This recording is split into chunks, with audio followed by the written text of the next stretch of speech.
Welcome back to Evening Dhamma.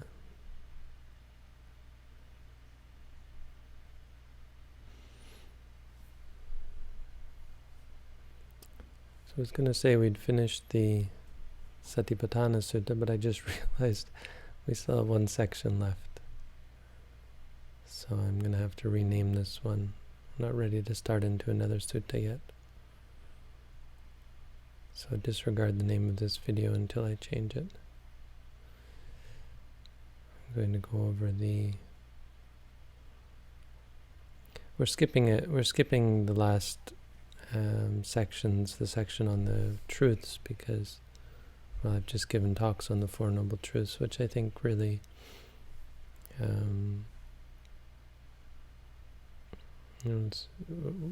was still in context of mindfulness. But just to drive the point home how it's connected is, obviously the Four Noble Truths are the summation or the summit of the practice. They're the very peak of mindfulness practice. So understand that the Four Noble Truths are really what we come to at the end of the practice. They're not something that we start off really reflecting upon. Throughout the practice we get inklings and it starts to become clearer. It's considered to be preparatory insight, and it's different in the sense that, well, we get a sense of the Four Noble Truths. You get a sense of suffering. Obviously, throughout the practice there's a lot of suffering. You realize that meditation can be quite unpleasant at times. And you get a sense of the second noble truth, that, hey, it's not actually the meditation that's causing me suffering. It's my desire. And meditation is showing me what happens when I don't get what I want. How that's suffering. It shows you the cessation of suffering when you're actually mindful. When you don't cling, there's no suffering. It shows you the path. It shows you the mindfulness, and how mindfulness really does, along with the rest of the 7 path factors, really does lead to freedom from suffering. But all of that isn't really the Noble Truths. It's useful, and it makes study of the Four Noble Truths useful, because it shows you the direction in which we're going. But it's at the very end of the practice where one realizes with perfect clarity that, hey, these things that I'm clinging to aren't worth clinging to. This craving is not, is the cause of suffering. And that realization, it's not even intellectual, it's not even a thought. It's just this moment where you just get it. Nothing's worth clinging to, and the mind lets go. You get it from seeing so clearly. And that's the moment of realizing the Four Noble Truths.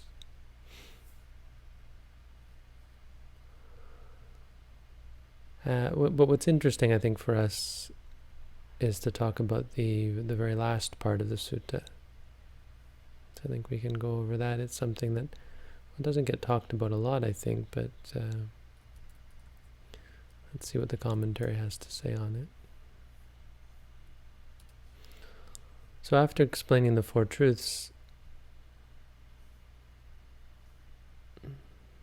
the Buddha gives a summary. He says, if anyone develops the four Satipatthana in this way, in the way that we've talked about, he assures that within 7 years, practicing this for Sattavasani, for 7 years, one of two things. Either they'll become an arahant, means they'll have no more defilements left in them, or they'll become an anagami, meaning they'll never be reborn in earth or in heaven. They'll be born in pure abodes as gods, basically, to live out their lives there, and it's in a state that is so pure that one is able to very easily practice mindfulness. For some people it takes extra work. They're very pure, but they still have this, they still have to let go of samsara, so they'll spend a long time up in these heavens, perhaps observing samsara from above, really getting a sense of the totality of it, until they too finally let go.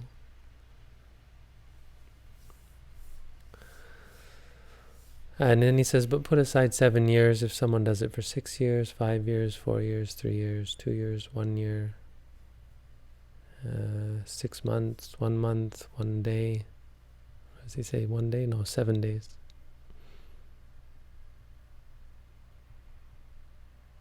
Sattahang. They do it for 7 days.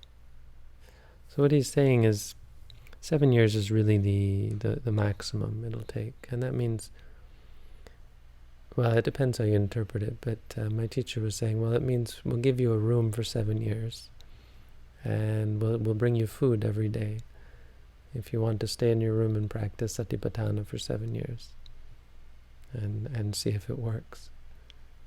So it means very intensive practice. That 7 years is really the longest it would take. But then the Buddha says, well, actually, if you're really being mindful, and that's really the problem, and that's what we have to understand about the practice of mindfulness, is that it's not about how many hours or days or weeks or years you've been practicing. It's about how many moments you've been mindful. And that's both a challenge and an encouragement, because every moment that you're mindful changes you. Even if you are only doing some handful or a small number of moments of mindfulness, well, they count. Those moments change you. They begin to cultivate this habit of mindfulness. And by focusing on those moments as important, you really get a sense of your own Buddhist, the measure of your own Buddhist practice. That you're not a Buddhist because you say you're a Buddhist, or because you believe you're a Buddhist, or believe in the Buddha. Not even a Buddhist because of rituals that you do. You're a Buddhist because of well, in one sense, you're this kind of Buddhist because of how many moments you're mindful. And if you're actually mindful for 7 days worth of moments, then of course, it shouldn't even take that long. The problem is, and this is where we start out, that that's not really possible. In the beginning, our moments of mindfulness are few and far between. And this is because they're competing with our many bad habits. We have the habits of clinging, habits of reacting, habits of ego and conceit and identifying and worrying and fearing and doubting. When we deal with mindfulness, when we look at reality from a meditative point of view, we're really not dealing with views or ideas or beliefs or paths or religion. We're dealing with realities. We're dealing with habits. This is the language and the sort of the context in which we should understand it. So when we talk about things like doubt, when we talk about things like attachment, we're looking at them phenomenologically, is the word. We're looking at them as phenomena. And you have to understand that's the outlook. It may not be. This will be warring inside of us. Much of who we are is based on a different kind of understanding. The idea of people, the reality of people, places, things, concepts. Buddhism is a way of looking at the world from a phenomenology. Buddhism isn't. There's many facets to Buddhism, but mindfulness, the path of mindfulness, is looking at the world from a phenomenological point of view, where nothing's right or wrong exactly, but everything is interdependent. Not to use, that's kind of that term is way overused and used in the wrong context. But by that I mean it's just in terms of right and wrong, it's only cause and effect. You don't have to say that something's wrong. You just say it leads to suffering, and then it's up to the individual. And the problem is a person who wants to be happy can't say they're on the right path if what they're doing brings them suffering. If I say I want to be happy, so I'm doing this thing that causes me suffering, clearly that's in some phenomenological way wrong. I mean, it's not a views or a beliefs kind of wrong. It's wrong, it's just wrong. You're wrong. Look, that's not leading you where you think it is. You're contradicting yourself, right? So that's how right and wrong work from this point of view.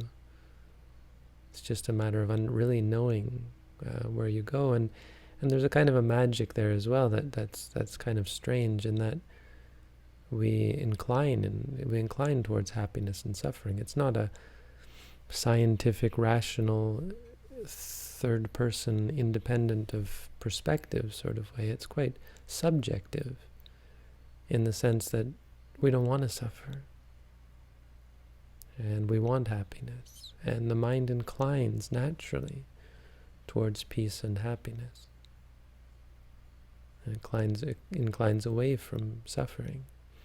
And the only reason that we're not always happy and that we have suffering, it's not because that's the way the world is. The common view is, well, that's life, right? In fact, some people say you gotta have the ups with the downs. If we didn't have suffering, we wouldn't know what happiness was, which, it's an interesting but kind of pessimistic outlook. Or people might say realistic, but it's not true.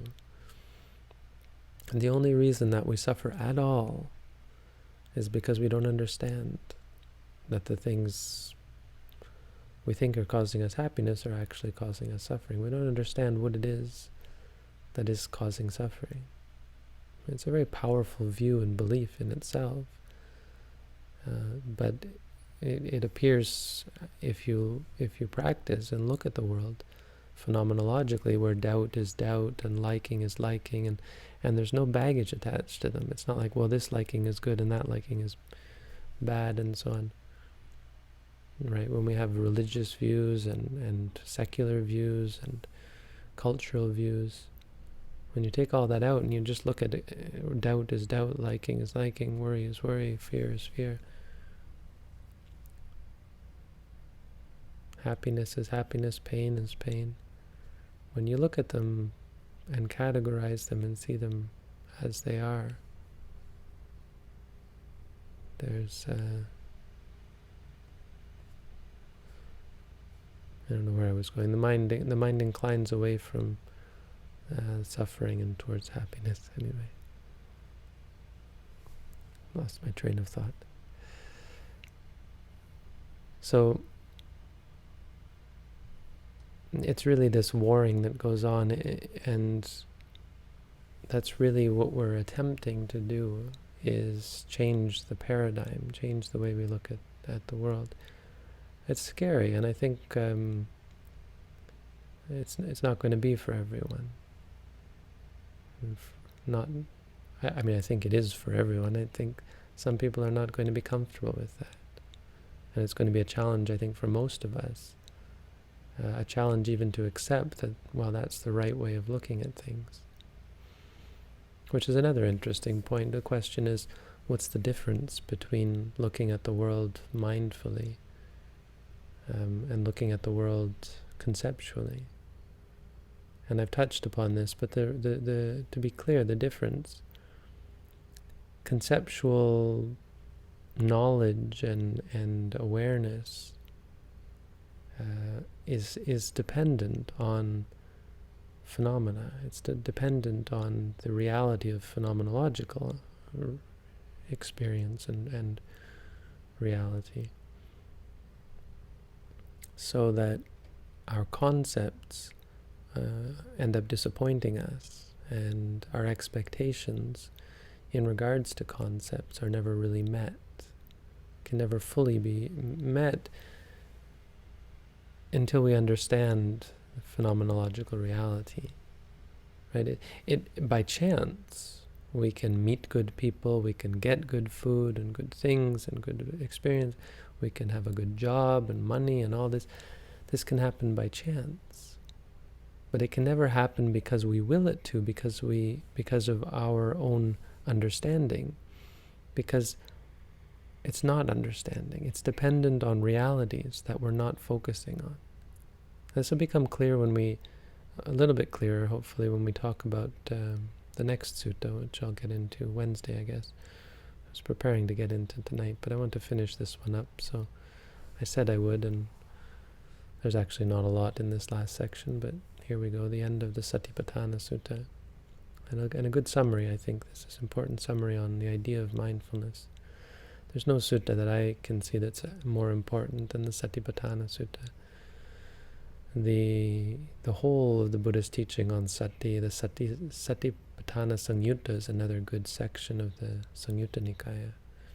If anyone were to be interested in a part of the Tipitaka to read, I recommend reading that as well, because it gives variations and you can see the different ways the Buddha taught mindfulness, not just this one sutta. But anyway, so this two ways of looking at the world. The way of looking at the world in terms of people and places and things. Hey, that's a person. Hey, that. It's always going to be disappointing to us. As long as we focus on that, we're never going to be free from suffering. Or we can't be sure of being free from suffering, and suffering is always going to sneak up behind us, because the realities of what's creating these concepts, what's behind these concepts, is invisible to us. So because it's invisible, it's just a chance, our chance and noticing patterns and this vague understanding of what's right and what's wrong that is, just gets highly convoluted and confusing. I'm being very vague, but I hope you can see how this applies to religion and culture. Religion and culture tend to arise not out of phenomenological understanding of reality, but conceptual understanding of people and places and things, and this is right and that's right. It's all based on estimations and patterns that we see vaguely through our experiences. When you see the same thing happen again and again, yes, you can get a sense of it conceptually. But even our knowledge of right and wrong conceptually is nothing like the knowledge that comes from seeing things phenomenologically, seeing experiences, seeing how your own anger, your own greed, your own delusion, how it affects you clearly, moment by moment by moment. There's nothing, it's a completely different realm. There was an article tonight I posted on Facebook, which is, it's heartening. It's heartening to see perhaps someone has practiced Buddhist mindfulness and snuck it into the scientific community, or maybe they just hit upon it. It's hard to believe. It's more likely that someone's been practicing mindfulness and snuck it in. But there was a study where that said it focused on negative emotions, but labeling I think that was even the word it used, labeling your negative emotions. It's one of the 4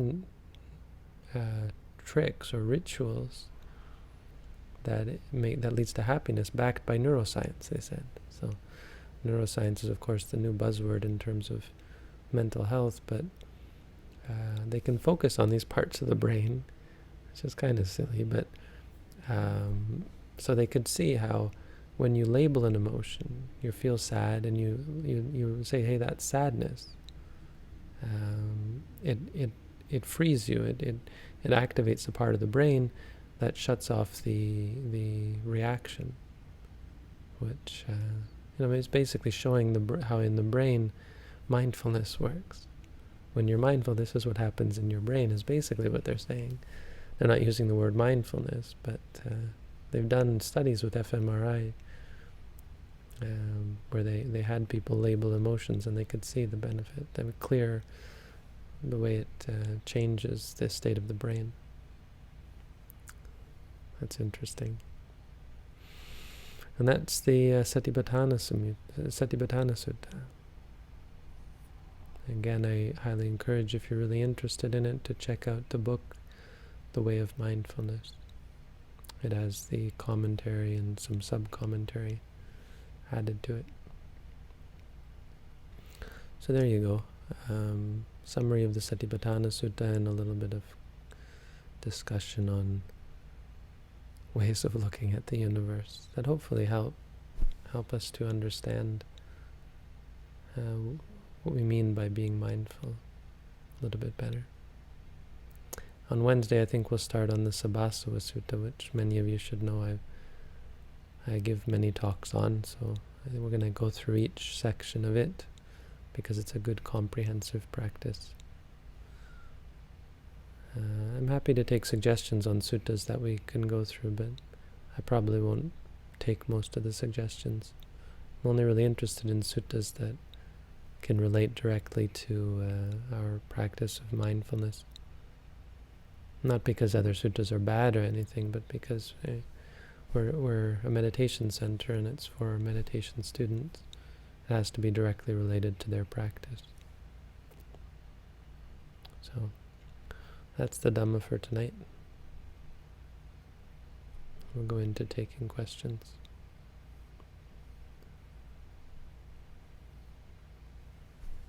Shiroma, you don't have to stay for this part. This is just answering people's questions off the internet.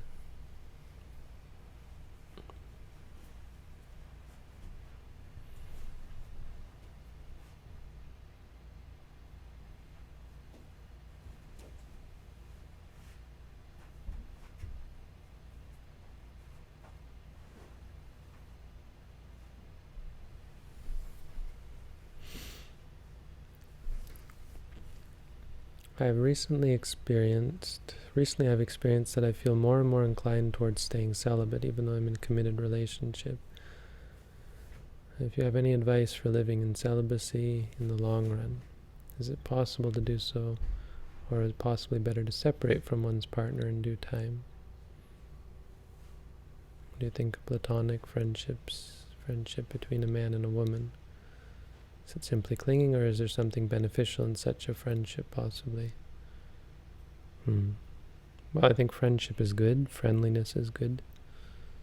Friendship with good people. The question really is, why are you friends? That sounds kind of, I guess, insensitive, but sometimes we're friends with people because they make us, they cultivate sensual enjoyment, right? They make us laugh, say, or maybe we have debates about philosophy and they make us think a lot and that kind of thing, or maybe because we argue, or maybe because we like to go out drinking together, for example, right? All not very good reasons. If they're the kind of person who encourages you and challenges you spiritually, then I think that's really good friendship. If you find someone who can help you, who by staying with them, your practice improves, that's, I think, a really good thing. I suppose another kind of friendship is the kind of support that people give each other in terms of livelihood, meaning working together to stay alive, working together to support a household, that kind of thing. So, I think marriage is really good for that. Being married to someone from a lay perspective gives you that stability and can in a functional sense be can be in some ways better than being single. Better than being single, maybe not really. It can be, because you have the other person to rely upon, and you can work together as a team. The real way it's better than being single is when a person is single and going out on dates with many different people and having romantic activity with lots of people. And that relates to your question, the question of whether it's better to be alone. I don't know that it's better to be alone per se. It's better to be surrounded by people who are meditating rather than be associated with someone who just happens to be someone you like, someone you're attached to. So, if you did go off on your own, it's a question of how your practice would progress. Of course, the internet makes it a lot easier. There are ways to connect with other Buddhists. I don't think I think it's still better for you to be on your own, because of course then you only have to deal with your own conditions. But it really depends on it's better to be alone than to be with someone who is not meditating, let's say. Someone who you feel is just, you can experience is just leading you to be less mindful, is taking away from your mindfulness.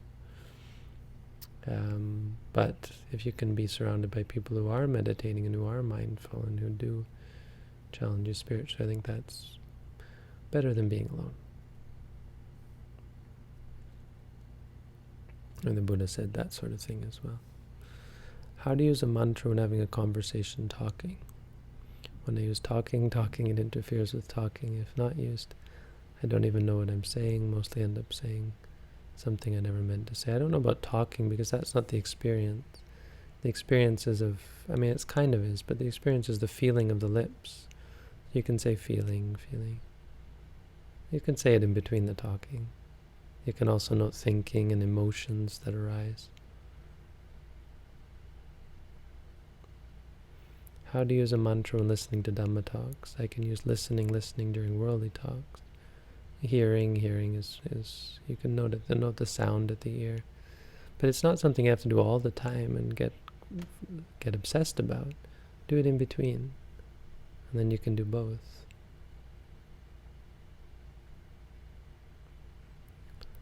How to use a mantra when reading Dhamma books? That's more difficult, because your mind is conceptually occupied.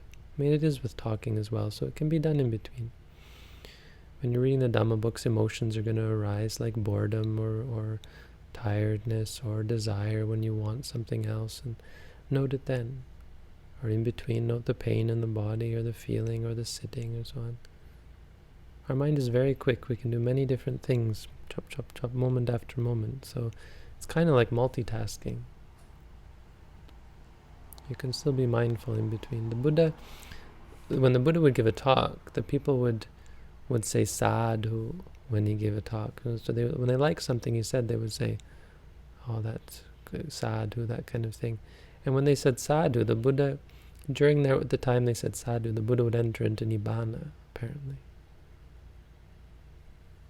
And then when they finished saying sadhu, he would come out and he would keep talking.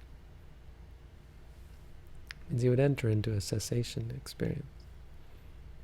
There's a comment, Mahasi Sayadaw mentions that, I think, at some point. Are the 4 foundations of mindfulness in the order of importance?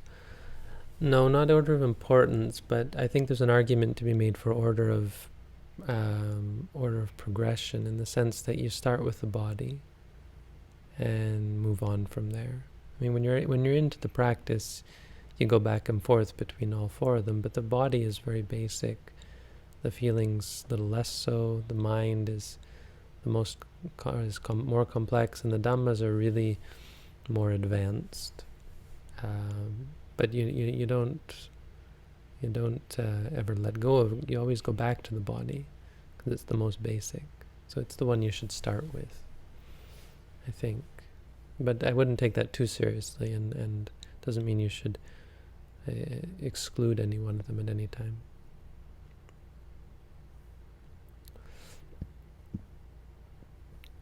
What is your take on metta being used before or during vipassana? The Bojong is that mindfulness can balance the other faculties. What about metta? Can metta be used to stabilize the mind if there's too much aversion?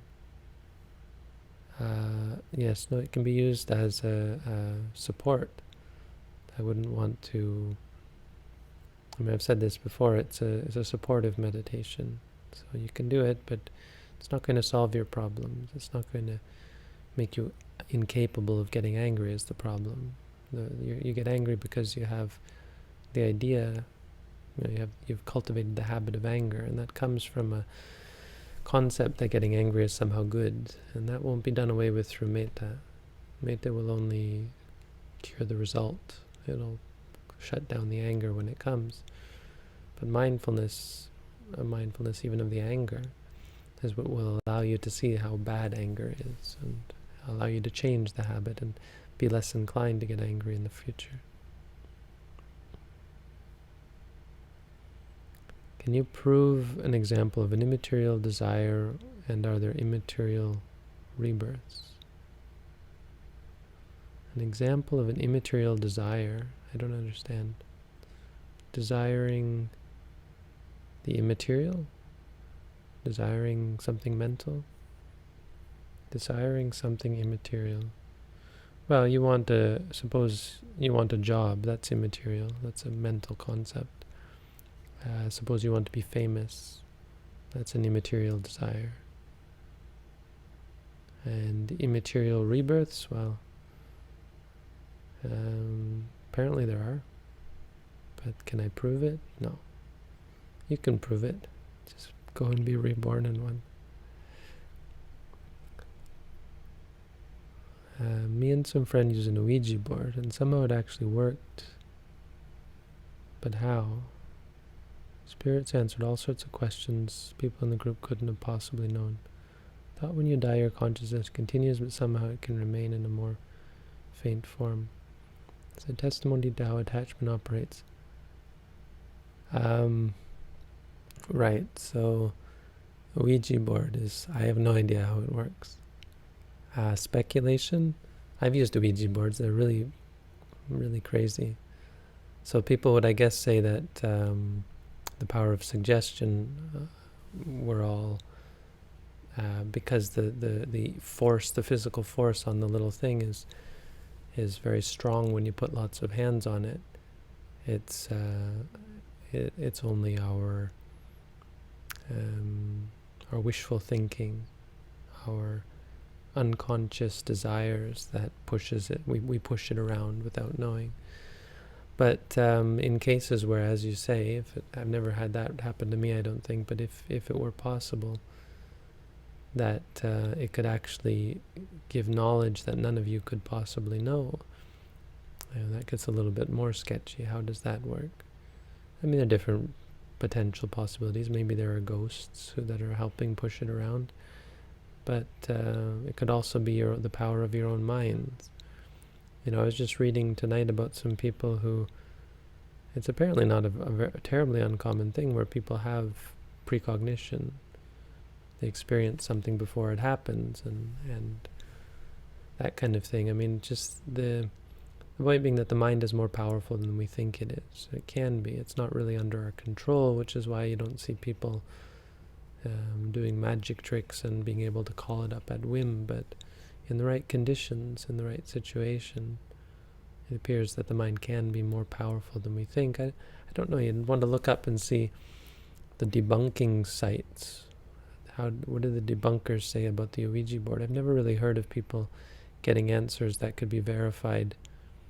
What you'd want to do is have one person write a number on a piece of paper in another room, and then ask the Ouija, have not that person stay back, but have other people use the Ouija board and ask it what the numbers were. Things like that you can, because if it's not concrete like that, you have to wonder if there's other explanations. But anyway, I don't know. I mean, This isn't really Buddhist. It's not really what we're all that interested in. Does living a wholesome life still consider wretched existence? Yes. Less wretched, perhaps. I am meditating for months, and when I am in a public place or in between people, I started to see one thing. For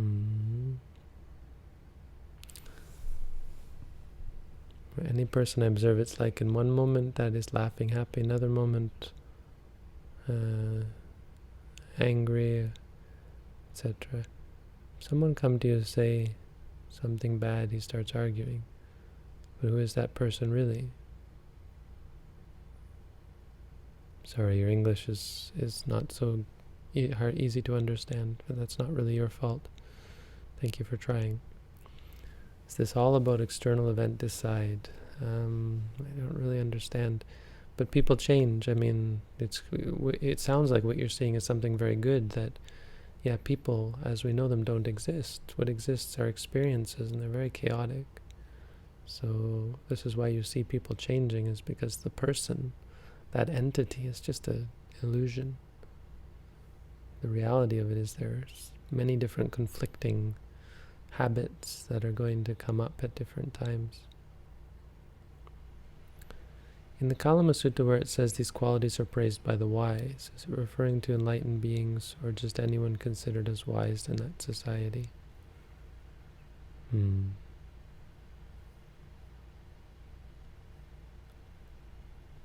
Wise is... What part is that? Let's make sure I'm... Which one's the Kalama Sutta? Where's the Kalama Sutta? It's in the Samyutta, isn't it?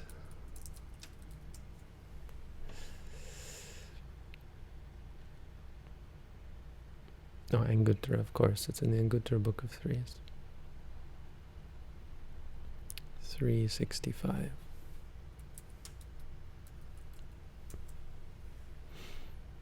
Nope.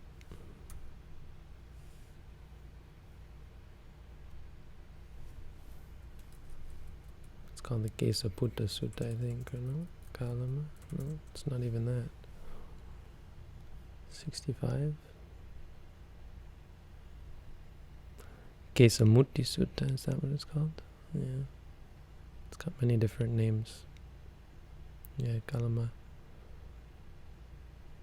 Okay, what part does it say the wise?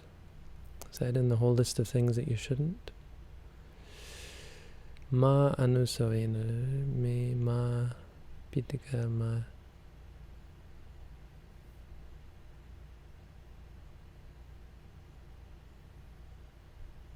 Okay, right, here we are. It's in the good side. So these dhammas, when you know for yourself, these dhammas are akusala. These dhammas are unwholesome.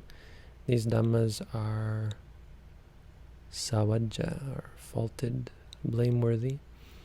These dhammas are vinyugara hita, are censured by those who know clearly. What does it refer to? Well, I mean, the commentary will probably have something to say. I'll look at that in a second, but let's just be clear. It doesn't really have to say anything. It doesn't have to be referring to anyone. What it means is someone who knows the truth censures it, right? It's the difference between someone saying about something that's right, that it's wrong, and something that's saying about something that's wrong, that it's wrong because they know that it's wrong. The meaning is, this is wrong, so that anyone who knows the truth, a vinyu just means someone who knows, right, thinks it's wrong. So it doesn't have to be referring to anyone. It's just saying anyone who knows the truth knows that this is wrong. So that's when we should take something to be true, is when we know it's wrong, and so because we know it's wrong, we know that anyone who knows it's wrong. Does that make sense? But let's see what the commentary says. I mean, presumably it refers to an arahant, because an arahant is one who knows.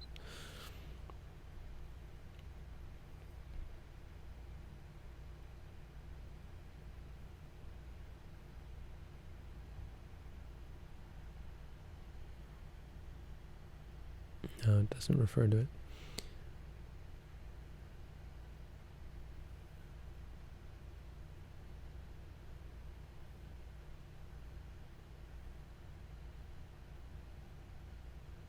No, it doesn't give a definition, but I don't think it needs to.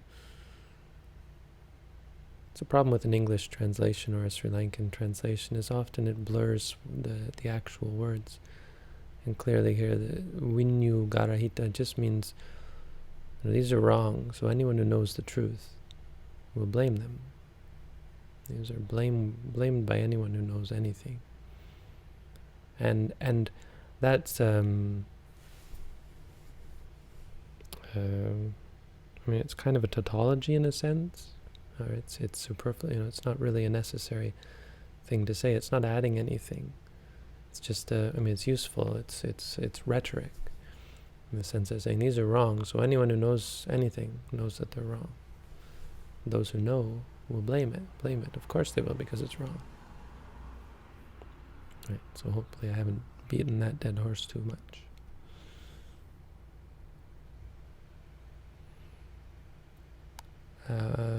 Okay, Mahasi Sayadaw wrote, when in your thoughts you meet a person not meeting, should you speak to him, arguing? Is this different from what you advocate? It's just thought. No, that's fine. You can... I know that part, and it does seem a little bit excessive to me, but it's fine.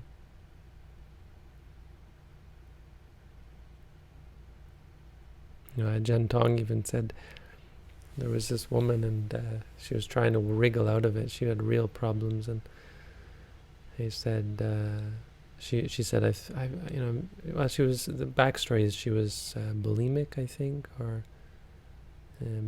think, and so she would eat and then she would throw up, and she had real problems. And she said, I'm throwing up, and he said, then say to yourself, throwing up.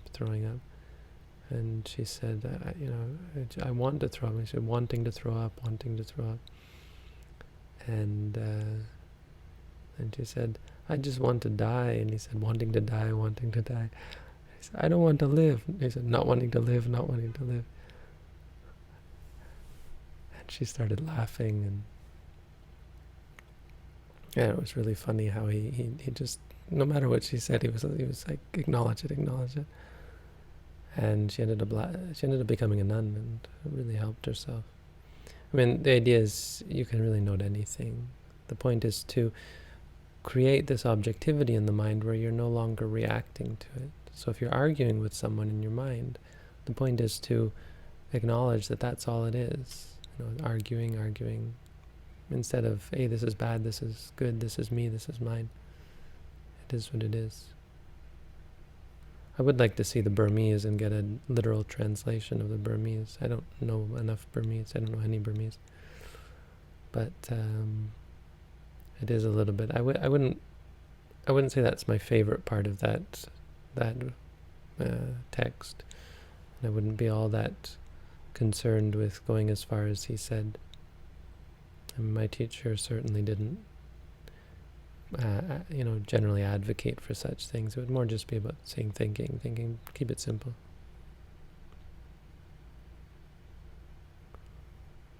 Who the monk in the picture to the left of Ajahn Tong and Mahasi is behind you? The other monk is Lumpo Chodok. I just happen to have his picture, but as I think about it, he is probably number 3 for me.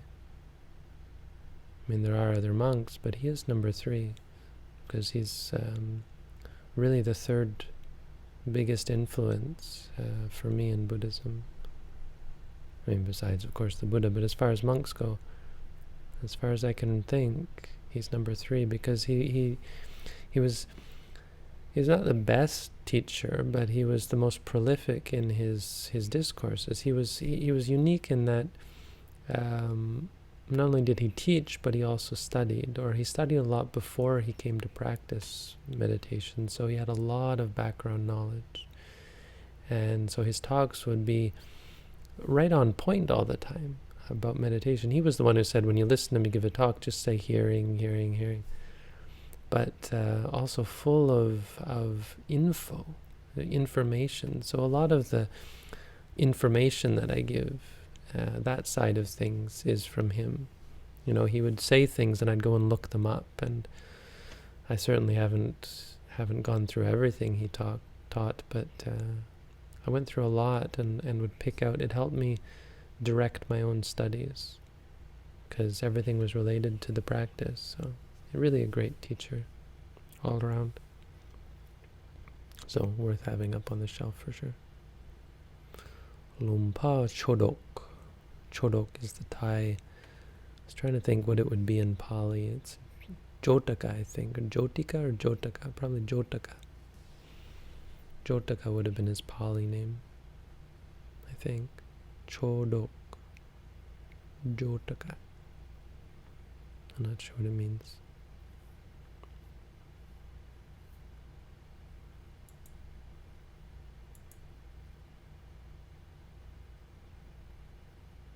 Or Chodok could be...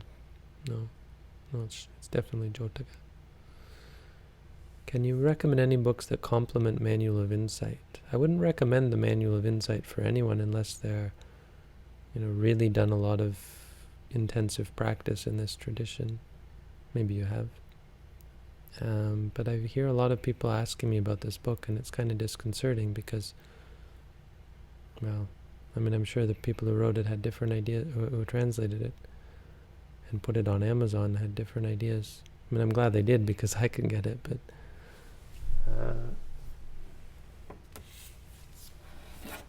then it's the kind of book that someone like me could perhaps use. But I guess a lot of it isn't that. But there is stuff in here about the stages of insight, I think, that I'm not sure that everyone should be reading. It's not the kind of thing you'd really want to read before you'd done at least a foundation course, and hopefully a sort of a review course where you actually go through the stages of knowledge. Otherwise it potentially get in the way.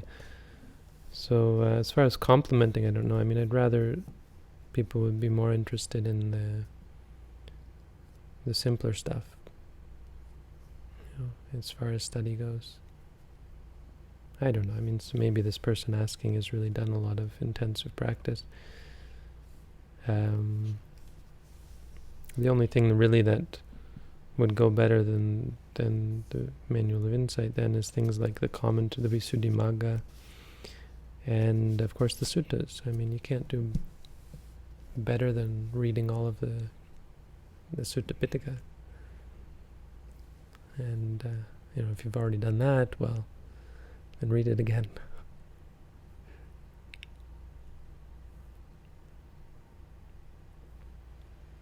Alright, that's all the questions. Thank you all for coming out. Have a good night.